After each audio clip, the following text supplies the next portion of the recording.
Nagbigay ng direktiba sa gabinete si Pangulong Aquino sa inalatag na rehabilitasyon ng mga lugar na sinalanta ng bagyo. Nakatakda namang pulungin muli ng Pangulo ang Rehab Task Group bukas. Narito ang ulat ni Elena Luna. Inatasan ni Pangulong Aquino ang Department of Environment and Natural Resources na mag-issue ng memorandum order kung saan idedetalye ang ipapatupad na no-build zone sa bansa. Sa press briefing ni PCOO Secretary Sonny Coloma, sinabi ng kalihim na bahagi ito ng mga direktiba ng Pangulo sa ginawang cabinet meeting. You can be certain that even with more political will, the government will implement this policy given the widespread loss of life and the damage wrought by Typhoon Yolanda.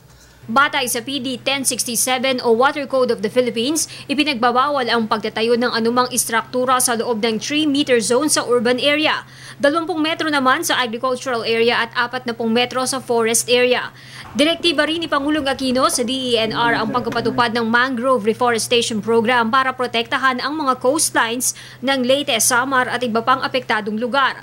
Ayon sa kalihim, kung may mangrove forest dito tulad ng sa Malocabok Island sa Sagay Negros Occidental, naiwasan sana ang lalim at lawak ng kalamidad. Hindi naman pinagbabawal yung fish. I-designate lang siguro further out dahil kinakailangang mag-umpisa na yung mangrove replanting at reforestation.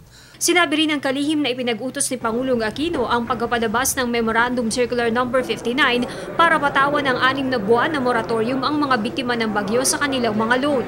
Ipinag-uutos din ng MC59 na bigyan ng mga government financial institutions at GOCCs ng loan ang mga biktima ng bagyo nang walang interes. Nagbigay rin ng direktiba ang Pangulo sa DOST at sa Communications Group na pagbutihin pa ang ginagawang pagpapalabas ng impormasyon. Para sa Telebisyon ng Bayan, Elena Luna.